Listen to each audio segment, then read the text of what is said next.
ኤርትራ ነቲ በሓላፈ ሃገራዊ ድሕነት ኢትዮጵያ ሬድዋን ሁሴንን ኣብ መኻሪ ቀዳማይ ሚኒስትር ኢትዮጵያ ኣብ ጉዳያት ምብራቕ ኣፍሪቃን ጌታቸው ረዳ ኣብ ማዕከን ዜና አልጀዚራ ዝተዘርግሐ ጽሑፍ ብመንገዲ ኣብ ቀጠር ዝርከብ ኣምባሳደር ጌራ ገብረ መልሲ ሂባ ዘላ ኮይና እቲ ናይ ኤርትራ ኣምባሳደር ከዓ ኣብታ ጌታቸው ረዳን ሬድዋን ሁሴንን ጽሑፎም ዝዘርግሑላ ማዕከን ዜና አልጀዚራ ጽሑፉ ብምዝርጋሕ ኢትዮጵያ ዝኾነ ናብ ውግእ ዝዓደመ ኣካል የለን ሰልፊ ብልጽግና ድማ ነቲ አንጻር ኤርትራ ዝኽተሎ ዘሎ ጎነፃዊ ተግባራቱ ንምሽፋን ኢሉ ዝገብሮ ዘሎ ዲፕሎማሲያዊ ምንቅስቓስ ብምባል ነፂግዎ ንሱ ኣብ ትግራይ ዘጋጠመ ኩናት ብናይ ኤርትራ ምስፍሕፋሕ ወይ ኤርትራ ምትእታው ዘጋጠመ ከም ዘይኮነን ብሰንኪ ውሽጣዊ ጸገማት ኢትዮጵያ ዘጋጠመ ኣብቲ ብሄራዊ ምክፍፋል ናይቲ ሃገር ከምኡ ድማ ፖለቲካዊ መካየዳ ናይቲ ሃገር ዝምርኮስ ከም ዝኾነን ኤርትራ ነቲ ውግእ ከም ዘይጀመረቶን ብመንግስቲ ኢትዮጵያ ተዓዲማ ድማ ነብሳ ንኽትከላኸል ናብቲ ውግእ ከም ዝኣተወትን ይጽሒፉ ሰልፊ ብልጽግና ኣብ ዝእዋን ናይ ባሕሪ ባህግታቱ ሕጋውነት ንምልባስ ከምኡ ድማ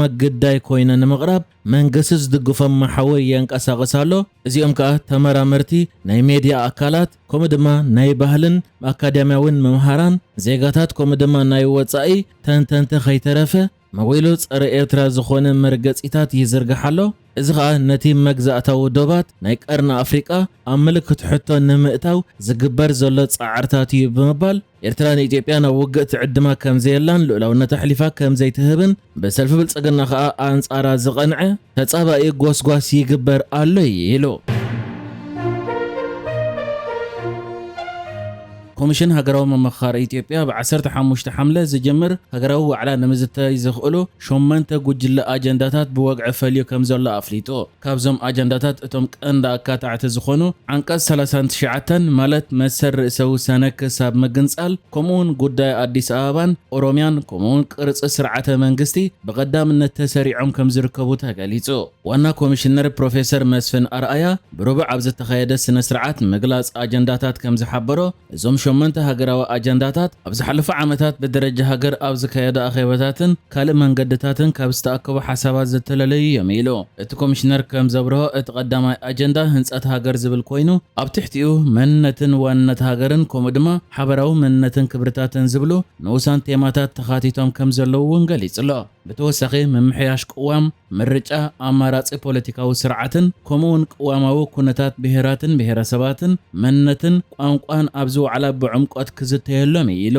ሓደ ካብቶም ቀንዲ ኣተኩሮ ዝስሕቡ ዘለዉ ነጥብታት ኣብ አንቀጽ 39 ሕገ መንግስቲ ኢትዮጵያ ዝተቐመጠ ቅርጺ ስርዓተ መንግስትን መሰር ርእሰ ውሳነን እዩ ምዝ ብዝተሓዝ ድማ ኣብ ኢትዮጵያ ካብ ዘለዉ ነዊሕ ዝጽንሑ ፖለቲካዊ መስሓባት ሓደ ዝኾነ ጉዳይ ርእሰ ከተማ ማለት ሕጋውነትን ምሕደራውን ኩነታት ከተማ አዲስ አበባን ምስ ክልል ኦሮሚያ ዘለዋ ርክብን ቅዋማዊ መሰልን ኣብ አጀንዳታት እቲ ምምኻር ሰፊሩ ይርከብ ብተወሳኺ መጻኢ ዕጫ ከተማ ድሬዳዋ ጉዳይ ዋንነት መሬትን ኣገራዊ ዕርቅን ኣካል ናይ ተሓፈሻዊ ዘተ ምዃኑ እውን ተገሊጹሎ እዞም ናይ መወዳእታ አጀንዳታት ኣብ ደረጃ ፌደራልን ክልላትን ምስ ህዝቢ ብዝተኻየዱ ናይ ምምኻር ዋዕላታት ዝተወጹ ኮይኖም ኣብ ክልል ትግራይ ግን ብሰንኪቲ ዘይርጉእ ፀጥታዊ ኩነታት አጀንዳ ናይ ምትእኻብ ንጥፈት ከይተኻየደ ተሪፍ እዩ ይኹን እምበር ዝተወሰኑ ተወለድቲ ትግራይ ነበርቲ አዲስ አበባ ዝተረኽብሉ መድረኽ ተዳልዩ ምንባር ይዝከር እቲ ኮሚሽን ኣብ ኣዝዮም መሰረታዊ ጉዳያት ሃገር ንኹሉ ዘሳትፍ ምይይጥ ብምክያድ ዝሓሸ ሃገራዊ ምርድዳእ ንምህናጽ ብዝብል ተልእኾ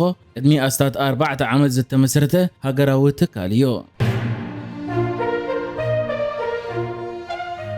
በክልተ ኮተተታት ከም ዝተቐተለ ዝተሓበረ ወዲ 15 ዓመት ኣሜን ተኽላይ በብበሊሕ ካራ ተወጊኡ ከም ዝሞተ ኣብ ቤት ፍርዲ ተገሊጹ እቶም ሕጂ ዕድሚኦም 16-17 ኮይኑ ዘሎ ክልተ ኣወዳት ብ5 መጋቢት 2025 ኣብቲ ከተማ ኣብ ዝርከብ ከባቢ ሴንት ጆርጅ ክሮስ ንኣሜን ተኽላይ ከም ዘጥቅዕዎ ይሕበር ዓቀብቲ ሕጊ ላዕለዋይ ቤት ፍርዲ ገላስኮው እቶም ብሰንኪ ዕድሚኦም ሽሞም ክግለጽ ዘይክእል ኮተተታት ገጾም ተሸፊኖም ንኣሜን ብኸራ ከም ዘፈራሪሕዎ ይገልጹ ብድሕሪ ዝስዒቦም ከም ዝሃረምዎን ብሰንኪቲ ዝወረዶ ከቢድ መጥቃዕቲ ድማ ኣብ ክላርደን ስትሪት ከም ዝሞተ ይሕበር እቶም ክልተ ኮተተታት ኣብ ዝቐረበሎም ክሲ ገበን ከም ዘይፈጸሙ እዮም ዝገልጹ ኣሜን ምስ ወላዲኡ ኣብ ግላስኮው ዝነብር ነይሩ እቲ ቅትለት ዝተፈጸመ ቅድሚኡ ነቲ ወዲ 16 ዓመትን ኣሜንን ዘሳተፈ ፍጻሜታት ድሕሪ ምኽሳቱ ምዃኑ ይግለጽ عقب حق كم زغلصو اتي نتغبن زفصمه كوتته مسكالوت كلته شمم استطقسا ودات بمحبار ب12 لكاتيت 2025 ابت ختمه بزركب حدا غودنا نامين كم زطقعو يخسس اتخسي ابرئسين اكلاتن دغاغيمن بموقع باغرام كم زرغصو ونز تقالليو كالت توسخ خص خم زملكته دما اتودع 16 عامت كوتته ثالث قدم تقتلت كاران حصينن بمحاز كومون بمصدارن بمصرافن نامين افراريحوان تصاريفون نيري زبل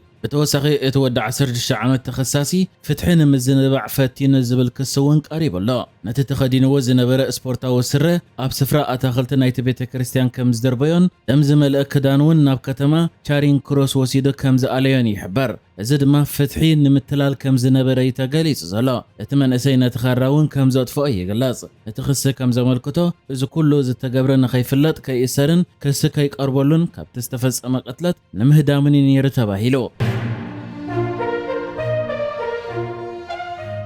اب محبراو ገጻት ተዘርጊሑ ዝነበረ ዕረፍቲ ወላዲት ፕሬዝዳንት ሲያስ አፈወርቂ ዝኾና ወይዘሮ አዳነች በርሀ ብ22 ሰነ 2026 ኣብ መበል 97 ዓመተን ከም ዘጋጠመ ሚኒስትሪ ዜና ኤርትራ ኣብ ዘውፅኦ ዕላው መግለጺ ሓቢሩ እቲ ብመንገዲ ወግዓዊ ገጽ ፌስቡክ ሚኒስትሪ ዜና ኤርትራ ብሓሙስ 25 ሰነ ዝተዘርገ ሓበሬታ ከም ዘመልክቶ ስነ ስርዓት ቀብረን ብ24 ሰነ ፕሬዝዳንት ሲያስ ሓዊሱ ሰበስልጣን መራሕቲ ሃይማኖትን ስድራቤትን ኣብ ዝተረኽብሉ ኣብ ከባቢ ኣስመራ ኣብ ዝርከብ መካነ መቃብር ጸሎት ከም ዝተፈጸመ ሓቢሩ ሚኒስትሪ ዜና ኤርትራ ንታሪኽ ህይወተን ኣመልኪቱ ዘርጊሕዋ ኣብ ዘሎ ጽሑፍ ወይዘሮ አዳነች ብ1929 ኣብ ከተማ ኣስመራ ካብ ኣቦአን ኣቶ በርሀ ወልደ ሃዋርያት ኣዴን ወይዘሮ መድህን ስኡልን ዝተወልዳ ኮይነን መባእታዊ ትምህርተን ኣብ ስኮላ ቪቶሪያ ከም ዝተኸታተላ ይገልጽ በመሰረት ኣብቲ እዋን ዝነበረ ልምዲ ሕብረተሰብ ኢሉ ዝገለጾ ድማ ኣብ 9 ዓመተን ምስ ኣቶ ኣፈወርቂ ኣብርሃም ቃል ኪዳን ብምእሳር መበል 15 ዕድሚአን በኽሩ ውላደን ከም ዝረኸባ